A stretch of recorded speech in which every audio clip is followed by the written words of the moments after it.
Hi there, me again. I'm still under my sycamore tree reading my books. I love it so much. I have a special book today, which is going to be our last story in this format. And my sycamore tree just dropped a seed pod on me.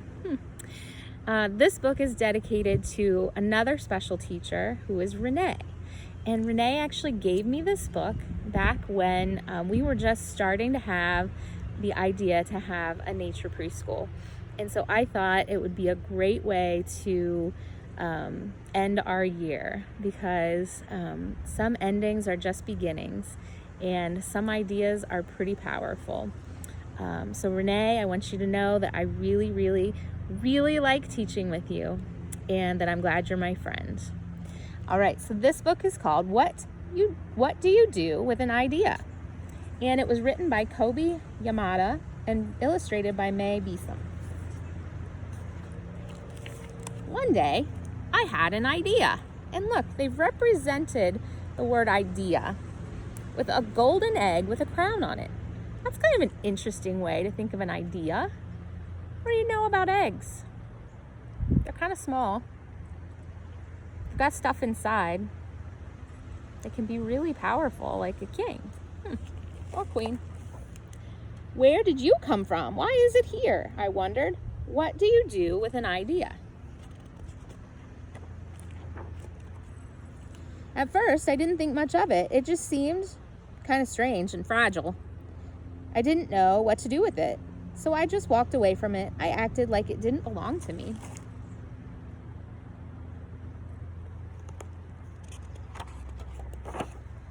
But it followed me.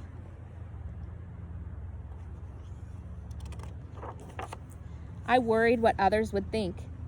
What would people say about my idea? I kept it to myself. I hid it away and didn't talk about it. I tried to act like everything was the same as it was before my idea showed up.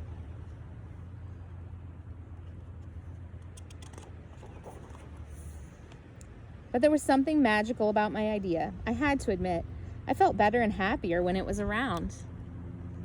That little idea would make me so happy. It has legs.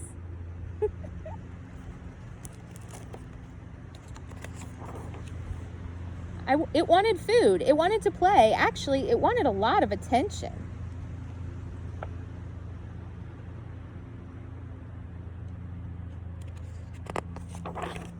It grew bigger and we became friends.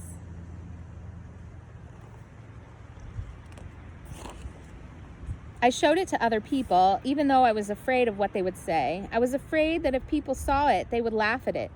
I was afraid that they would think it was silly. And many of them did. They said it was no good. They said it was too weird. They said it was a waste of time and that it would never become anything. That happened to me too. It made me worried, but I did it anyway. And at first, I believed them. I actually thought about giving up on my idea. I almost listened to them. I feel like the idea got bigger. Do you think it grew? By then I realized, what do they really know? This is my idea, I thought. No one knows it like I do. And it's okay if it's different and weird and maybe a little crazy. I decided to protect it, to care for it. I fed it good food. I worked with it. I played with it. But most of all, I gave it my attention. It got bigger. It's even almost as tall as he is now.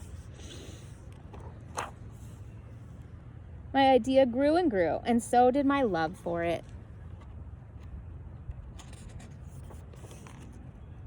I built it a new house, one with an open roof where I could look up at the stars, a place it could be safe to dream.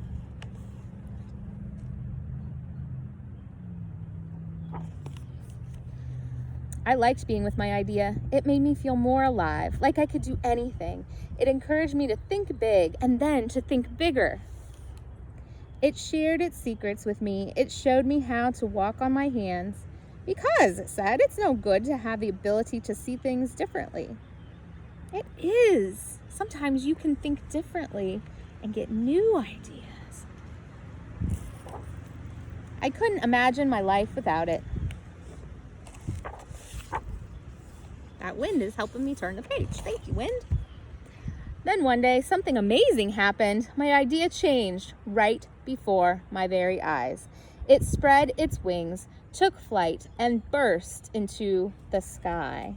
Look at that. We can still see that crown, but it's changing. It doesn't look like an egg anymore. What is happening? Oh, and he's smiling so big. I don't know how to describe it, but it went from being here to being everywhere. It wasn't just a part of me anymore. It was now a part of everything.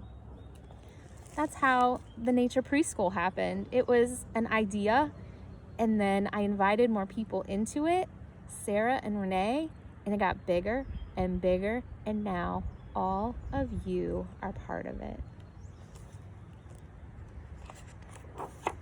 And then I realized what you could do with an idea. You can change the world. I love that book, and I want to say thank you to Renee for buying me this book and for believing in that little idea and for helping to change the world. I wonder if you have an idea. Do you have an idea? It's okay. It doesn't have to change the world, but maybe it could. Tell us your idea. I want to know.